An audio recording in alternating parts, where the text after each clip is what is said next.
All right, what is up, everybody? Welcome back here to Kickin It With Knuble. Our first guest appearance here, Mike, your former teammate, Yeah. Marty Biron. Martin, thanks so much for joining us. We really appreciate it. Hope you're Thanks for doing having well me. on Not weekend. just a teammate. I gave up a ton of goals to Knubes when he was with the Bruins and Yeah. whatnot. So you scored plenty on me, not just in practice in Philly, but also in real games. I forget between you and Ryan Miller, it was like 9 games straight or something like that. If I remember, I used to lick my chops going to Buffalo. That's right. Yeah. If it wasn't you, it was Glenn Murray or like Sports or whatever. You guys were always on top of me. So yes. No, it's good. Like Marty, you're our first guest. This is really fun, and obviously somebody you were super comfortable with, and just kind of catching up before and catching up on family. And Marty's son now is a goalie at the U.S. Military Academy at the Army, playing college hockey and Army, and got me thinking. And I was thinking about the times. Remember, we'd go there for preseason training. So Flyers would take our group there, kind of play a game, and allegedly kind of practice, but it was more like for us to hang out and kind of get to know each other a little calisthenics on the field and stuff. But it's kind of full circle. Your son's back there now. What do you remember most? I have a few things I remember about that place, but curious to what you remember about going on those trips back in the day. I remember the hotel, the Thayer Hotel right there, that hotel when you come into the military academy, the campus on the right. And then we went into town a little bit, Highland Falls there. And I remember Scotty Hartnell took a picture with the lady because they had the same hair. Hartnell's hair was so big and the one lady had big hair. So they took a picture. I have that somewhere in like one of my computers, I think, but more like I remember working out after one practice, and I was never the guy that worked out a lot, but going into that gym, and then it was either the lacrosse team or the wrestling team, like one of the was having a full circuit, and I walked out. I'm like, I'm embarrassed. I'm a pro athlete, and these are college kids, and they're working out like 100 times harder than I ever have. And I'm out. I'm going to go kick some field goals on the field. Like we went down the field and kicked some field goals. Like that's what it was. And then, Noobs, I don't know if you remember this, but we took the train to get back into Philly, and we played the Phantoms at the Spectrum as a scrimmage. And we got beat. We got beat by the Phantoms, the AHL team. Although it wasn't fair. Nedimaki played for them, and he was standing on his head. But we got beat by the Phantoms. I remember John Stevens was not too pleased with our performance that day. But taking the train and playing right away was not something we were used to. Yeah, that was at the Spectrum, right? Wasn't that the Spectrum or something? Yeah, I mean, that was probably a pretty quiet train ride, but I mean, guys are probably resting a little bit more than doing anything. But yeah, like I remember going out there and their guys, they did a whole, like, it was like weighted rifles, like plastic rifles. We did like a calisthenics on the field and, on the football field, and just did kind of got a taste of their workout and how they do things. And one of the guys I remember is we ate lunch with those guys, right? Yes. And they served, they served like 2,000 kids in 15 minutes. Like, I think it's amazing. We sit at our table and there's these kids flying around and everybody's rushing in and there's nobody in there. Then everybody's in there. Then everybody's gone. And it was like within 15 minutes, we're like sitting there watching this. Like, that's pretty amazing. It's 4,000 cadets in about 15 minutes. There's 1,000 cadets or more, a little bit more per class. And they all come in, they all sit with their teams. But funny enough, now, like I learned a little bit more.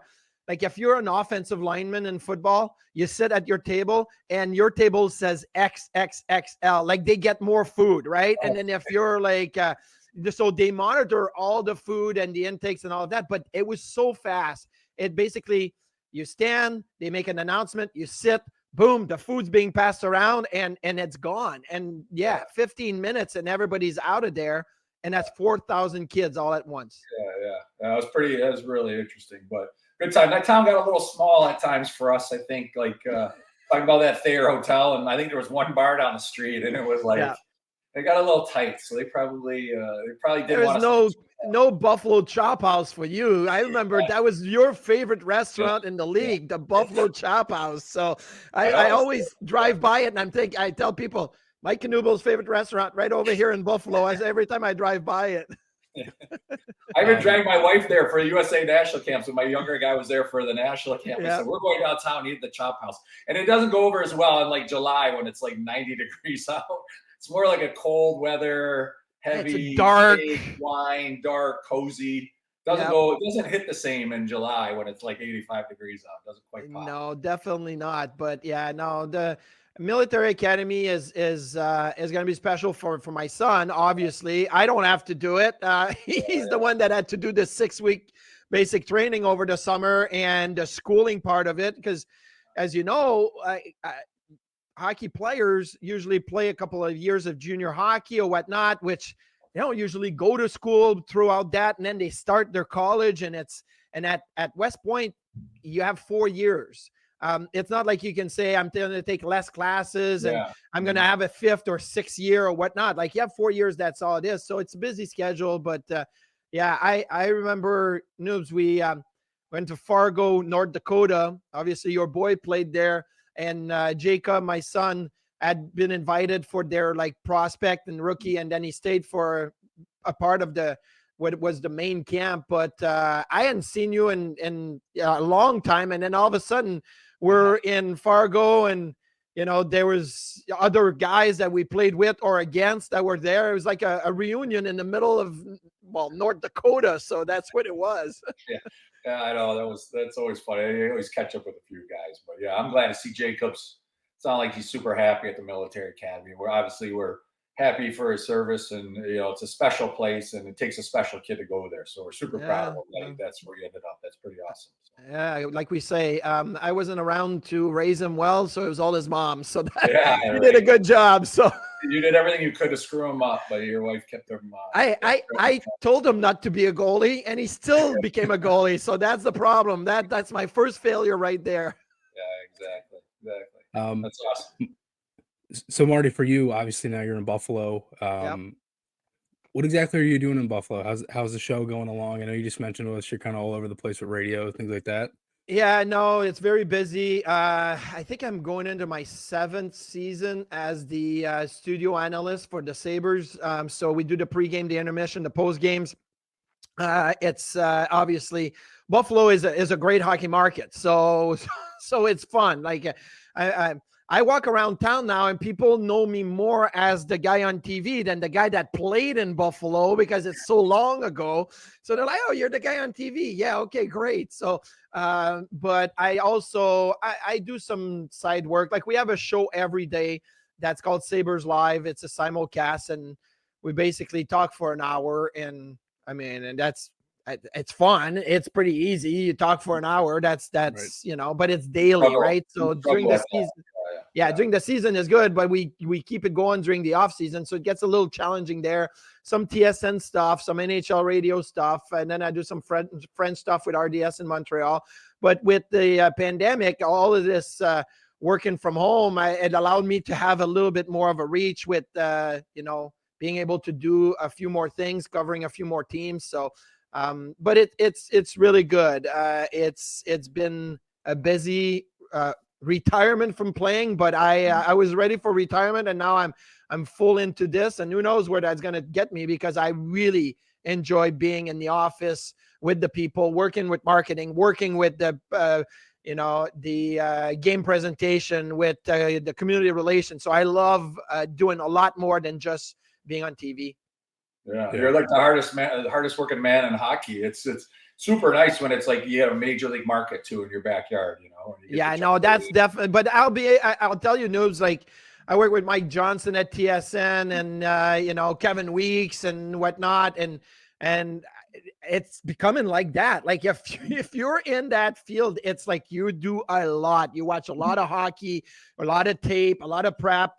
So you got to be fully immersed in it, and that's what I'm doing right now. And I think that's a big thing in the business that you're going in effect creating your second career, is that, like, people don't, and even like Tom Brady segueing into his new career, it's like the amount of homework is staggering, and it's like, it's no joke, like prepping for that, and football is obviously different prep because you have 16 games and you're watching one game, you break down teams, but hockey, you've got to have an idea, you have to do your homework, and it's a pretty humbling process when you kind of watch guys. And if I've ever tried to do it, I did a little bit while I was still playing, and I'm like, oh, I was more nervous doing that than playing in a hockey game, and because you're like on TV and you're going to get exposed if you don't know what you're talking about. You think it's easy just talk about hockey, but the little like details and being able to come up with a player's name at the top of your head, and even saying players' names properly, not like knowing names and like and saying it properly is like it's sneakier harder than you think when you're sitting on your couch watching you guys work. You guys do the amount of homework, the amount of it's very I think underappreciated by people. For me, everybody's from Latvia because I always add S's on everything. So it's like, all the Latvians have S at the end of their name, like Gergensons and, Merzlikins or whatever. Like, so I add S's at everybody. So everybody's from Latvia. I'm 100% Latvian. You know that, don't you? Did you know? I didn't know that. I am, yeah. I'm 100% Latvian. My parents are from there, so. No. I know my name's Knuble, but it was more like Knuble. Like, so my dad's name was Ivers Egils Knuble, yeah. Okay, see all the S's, all the S's. I should have called you Michael's Knuble. All S's, yeah. So Michael, they would call me Mitchels. Oh yeah, Mitchell. That was kind of my, so funny you brought up Latvians about that. I didn't know that. That's crazy. Yeah. See, we uncover plenty of things here. That's good. Yeah. Marty, this one's for you. What's your favorite moment with Mike as teammates? Well, funny enough, is Mike probably doesn't even remember this or know this, is that he has a connection to my daughter Emily, and because my daughter Emily was born in the 2008 playoffs, and we were supposed to go to the hospital like between game 3 and 4 of the Washington series. And that's where the doctor had kind of set things up. And game 1 happens and we lose to the Washington Capitals game 1. I didn't play really well. And after the game, I'm talking to Anne-Marie and I'm like, how you doing? And she goes, I got a call from the doctor. We have to go in on Monday. Instead of going in on Wednesday, we have to go in on Monday. You're going to have to let everybody know, John Stevens and Paul Holmgren, that, you're going to, between game 2 and 3 instead of game 3 and 4. I'm like, I'm not going to tell them now. I didn't play well. We lost game 1. I'm going to wait to see what happens in game 2, and then I'll let them know. So because of the great Mike Knuble and his goal that made it 1-0, I believe, right? You scored to make it 1-0 in game 2, right? And then we won 2-0, I believe. Okay. Yeah. Yes. I had a shutout and you scored a goal. So then it made me like more confident to go in and say, hey, we won. I played well. We had a shutout. By the way, I'm not at practice tomorrow. We're going to hospital. We're having a baby. And then my daughter Emily was born on April the 14th. So the 13th was that game that we won 2-0, and then she was born on the 14th. So I always say, because you scored a goal, I was able to go in and not have a practice the next day because I was at the hospital. I know, you're like, you finish that game up, you just shut them out. Your first thought's not about the win. It's like, okay, I can go talk to these guys now, which is great. Green light to go talk to Paul Holmgren. Like, Homer was a scary man, so you better make sure you have some good stuff to come in if you're going to talk to him. Yeah, that's funny. I mean, I'm sure, they had an idea. So they're just like, they had an idea. Obviously, you guys, Anne-Marie's due, and they're like, oh, God, when's she going to have this baby? Hopefully it's between series, but that's nice. I remember Mr. Snyder coming in. So we won game 3 and 4 at home. We're up 3-1 in the series, right? And Mr. Snyder came into the locker room after game 4 and he's like, playoff babies, they're lucky because maybe he's had experienced that over the years when somebody had a baby in the playoffs, and maybe, I don't know if there are 2 cups, if that happened or whatnot, but he was really fixated on the fact that playoff babies were lucky. We ended up going to the conference finals, but I want to say that's like one of my most favorite run in all of my careers, all of my years, like going to the conference finals, and Noobs, you were a big part of it, but that group, right, with Jason Smith and Hatch and Chemo and Hartsey and, all those guys, like I had so much fun that year, and that was my first playoff experience. So you were a big part of that. Yeah, that was, because the year before, I think we were literally last place. I don't know, we were down the bottom. Yeah. It was kind of that fallout. And then Paul made, he got you know, he got like the national guys. He got rights to chemo and Yep, Hartnell, and then got Danny yeah, and free agents. Briere. You came like halfway through the year, didn't you? I came right at the deadline at the Yeah, end of that deadline. year. I came at the deadline and finished the year. And yeah, we were last. We went 0-6. No, not 0-6. 0-8, I think, against the Pittsburgh Penguins that year. And I remember we played a game in Pittsburgh at the end of the year, and everybody's flashing sign 8-0 because we were playing teams in our division 8 times. We finished last, and then we lost the lottery. We didn't get Patrick Kane. We ended up with JVR. So Kane goes to Chicago. So not only did we finish last, we didn't even win the lottery. So we ended up picking second. It's crazy. But so you came at the deadline that year, and then it was kind of like, just nobody panic. We'll get this together. And they did a nice job. Like, you know, Danny and Chris Drury were the big free agents that summer. They ended up, you know, Drury went to New York, and the irony is, they went to their teams, and now they're GMs of those teams, which is sort of interesting, you know. But you know, and I think Scott Gomez might have been a big guy that year too. Went to Montreal. He was, Mm-hmm. Well, it was a lot of there was some jockeying around, and the team made that big four. That was fun. And the jump from Richards and Carter and those guys was big for us as well. You know, we had some Braden Coburn came in from Atlanta the year before as well to finish the year. But I also remember the end of that year when I got traded with Jeff Sanderson and Chico and those guys. Like it was a bit of a shit show, I won't lie. Like, oh my God, we had some veterans that knew they weren't coming back, and so it was probably Mike Ratchie was injured. Mike Ratchie, he was injured and just hanging out and drinking beer. I would see him walk around town, and I'd be like, "Hey, this guy, I think plays for us, but he's not really playing for us." Exactly. Kind of lived in town, and then he wasn't like, exactly. Like, I think he's on our team. Yeah. For a new guy, for you coming in new, that's funny. That's funny. So let me ask then. So going in from 06-07, what was kind of the biggest difference? Like, you guys are, you know, worse than the league. Then you go in the next year, Eastern Conference Finals. Could you guys kind of sense, because obviously, you know, you're both on the team before, you know, established in the league a little bit. Could you guys kind of sense that something could turn around pretty quickly with just all the changes in that summer? I mean, I was new to this group, so I hadn't lived through the Hitchcock time, and, you know, there was kind of a downfall a little bit. But the first start of that 7-8 season, Noobs, we went over to Whistler, right? Like, we played Calgary and the Oilers, and then we had like 4 days in between the next game in Vancouver. So they decided to take us to Whistler and do this full like team bonding. Like we had a firm that came in and was doing these trust fall and like puzzles, and we were all working together. And that was the first time any team had put any work into doing something like that for me. Like, it was new to me. And I thought it was so interesting. And I'm like, we got something cool going on here. Like, they're thinking not just about the hockey, they're thinking about how we work together, how we communicate with one another, the old guys, the young guys.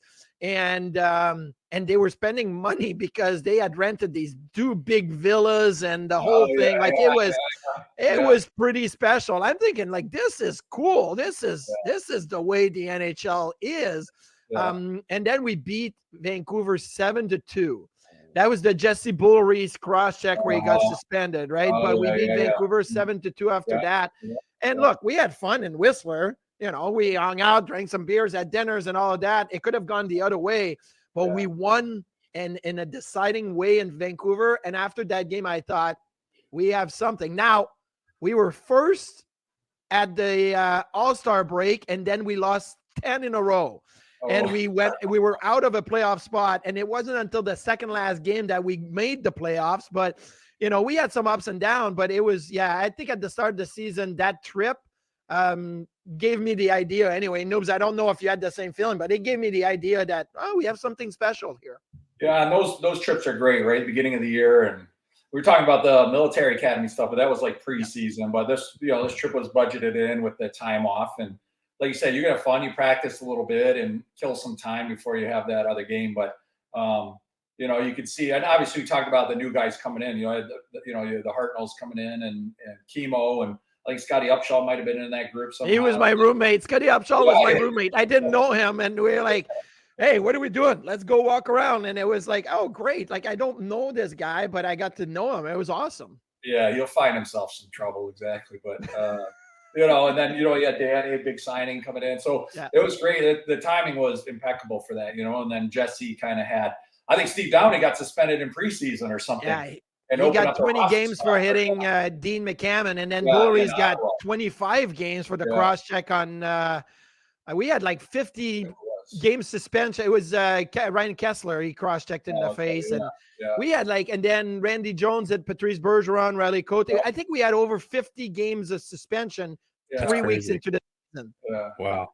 We had a real nice build to that team because we had skill, and then we had, you know, you had tough skill, and then we had toughness, and it was we had some guys in between. So had a real nice build to that team. Now you talk about that 10-game losing streak. Now I remember Paul Holmgren coming in and talking to the team twice maybe, which he didn't, and he knew it was not good when he came in.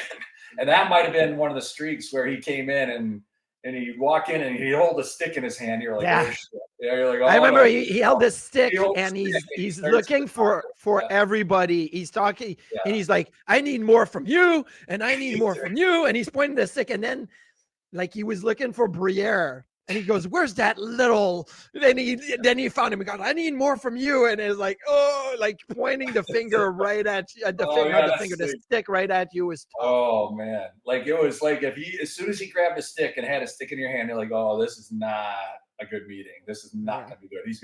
He got some beef right here. He's gonna let it out. So that was the biggest tell. And it probably in my 5 years there, it happened twice, and I was like. And I got to believe, I feel like one of those 10-game slides was like probably the time he came in and talked to everybody a little bit. And I don't know what the response was. I don't know what we did the very next night, but, you know, you did not want him pointing the finger at you. Like you were the way we broke the streak is we had the Wife's Carnival in Philly. Oh, yeah. And then we flew to Buffalo and then won the game in Buffalo. That would have been the 11th. And then we won and got back into a bit of a streak there. But yeah, I remember we had the Wife's Carnival was huge in Philly, and they still do it. And it's one of those big charity events at the big building, autographs and the whole thing. And then we flew out to Buffalo, went to the Chop House, most likely, got it going, and then we won the next day. Exactly. Yeah. So it was a very good year. It was a good year, and probably fell a little flat in the conference final, but a nice group, like a lot of ingredients for a good hockey team. Yep. Yeah. You know, it sucks because I think the Flyers around that time, like it was building like a really good core, and then you guys kind of felt like hit into that really good Pittsburgh team that went to the finals 2 years in a row. But Marty, you mentioned John Stevens a little bit earlier. Mm-hmm. What kind of clicked when he took over? What was kind of the mindset like? Like, was there anything that you noticed kind of right away? And that goes for you too, Mike. Johnny was, to me, a really good tactician. And so when I came in, I was impressed with like the video sessions, the meetings, the preparation, like all the breakdowns. One thing that I hated is that Johnny doesn't do the breakdown in the video session with the regular camera angle from like the TV. He has the one high end zone, like it's like the all 22 in football, and that's how we watch tape. And it's so boring. It's like everything is slow. It shows the mistakes so much more obvious because you see the full ice, right? Like when it's the camera angle from on TV, sometimes you can hide. You can hide on the back check if you're a player, or, like sometimes you can, be able to see different things, but he used to do that. But Johnny was a good tactician. I never, like, I came from Lindy Ruff in Buffalo, and we talk about Paul Holmgren, who's like, they're tough. And when they come in, you sit a little straighter. Like, I feel like John hadn't gone to that place yet as a head coach. So it was a little different when he came in and wanted to lay into the guys, but the preparation and all the video and the breakdowns were amazing. Like, I learned a lot about systems in that way. Yeah, I remember him being very calm, right? So he had a great relationship with the young guys too, because they won the Phantoms, right? And they won the thing, and guys kind of, he kind of took them to the top. So you have you kind of have a hold of that core group, you know, the younger guys. You already got a hold of those guys, you know, and then I think some of the younger guys, you know, like he was a flyer system guy, so he was, you know, he played there. He was the captain in the minor team, and then he got, you know, he's a really hard-nosed defenseman. I think he respected how he played, and he kind of, you know, so he had a body of work where you're going to listen to what he was saying, and then I thought he was very calm in his delivery, and he didn't get real rattled. He had good relationships with you, and it was, you know, he was very straight laced. Like it was kind of straight, but he would, you know, when he tried to be funny and stuff, it was kind of like dad jokes a little bit, you know, but he was good. I mean, it's, you know, I still kind of keep an eye on him, you know, where he's still coaching, and I mean, he's just been coaching forever, which is great. And even his sons have come through Grand Rapids and played for the Griffins, and they're in the American League. See them around, so they were just little guys running around the rink back in the day. So I mean, he's turned into quite the lifer, you know, in hockey, and had some real good success too. And I think he's super well respected, you know, still around the league. But you know, I thought he just did a good job of kind of a calmness. You know, I think it was post hitch, and it was just a little bit of calmer. Just, and like I said, he had the young guys already under his wing, and you know, and I think a lot of guys that played against him in the minors, or whatever, knew him, and so he had a real nice influence, a real nice good coaching demeanor about him. When he got angry, he put the hammer down when he had to. He wasn't a pushover by any means. But it almost felt like it was a little bit fake sometimes when he got angry, because he was such a calm, nice guy that when he came in and was angry, it was like, was that threatening? Like, I don't know how I feel about it, but yeah, it was a little different that way.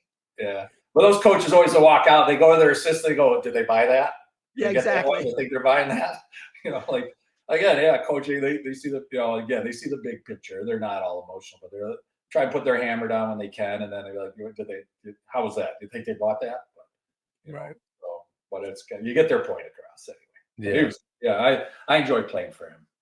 Real compliment about him. Yeah. Marty, this one's for you too. You mentioned Lindy Ruff a little bit. Any stories you have? I know he's back in Buffalo now. Obviously coached before. Just any stories or anything you have about Lindy? Lindy, when he played, he was a jokester. Like, he was the guy in the room that played pranks on everybody, and then you know, he was that guy. He played tough. Like, he was a defenseman, a forward. Like, he did everything, and I think that's why he became a coach and became really good as a coach. And as a coach, like, I remember the one year in Buffalo, build a house, and Lindy's like, you know what? I used to have all the team party at my house. You know, Halloween party was awesome. Christmas party was awesome. So you should get everybody together. And so, noobs, you know, like, the first big party of the year is always the Halloween party. It's late October. And I did a huge party. And then 4 days later, we got spanked. Like, that was our next game, was about 4 days later. And he blamed it. He came in the locker room and he singled me out. You wanted to have a party, huh? You wanted to throw the big party. Look at what happened. And you guys were all crap. And I'm like, you told me to have parties. Like, what do you want me to do? Like, so I keep telling the boys in Buffalo now, because Lindy's back, I'm like, hey, if you have a party, like, make sure you win the next game, because it's a non-negotiable right there. Like, we had some great parties in Philly, and I don't remember if we won or lost the next game, because it was never that party, it cost you the game or whatnot. But that one in Buffalo was the reason why we lost the game, was the fact that I threw a Halloween party. It was on me.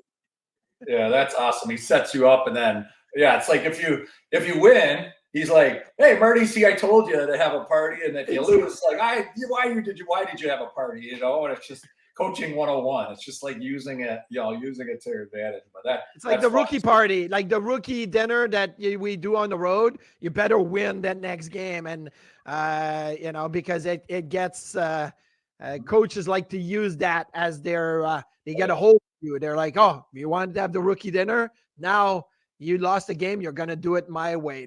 That's the way it goes. I know. My last year in Washington, things were getting tight. Dale Hunter squashed ours. Dale Hunter came in for Bruce Boudreau, squashed ours. Yeah. No way. That whole group, I forget who it was. It wasn't like John Carlson. It was whoever was after him. There was a big group of rookies, and they didn't. Yep. Matthew Perreault maybe, or something like that. Like, they all got squat. Like, no rookie party. It was like, what?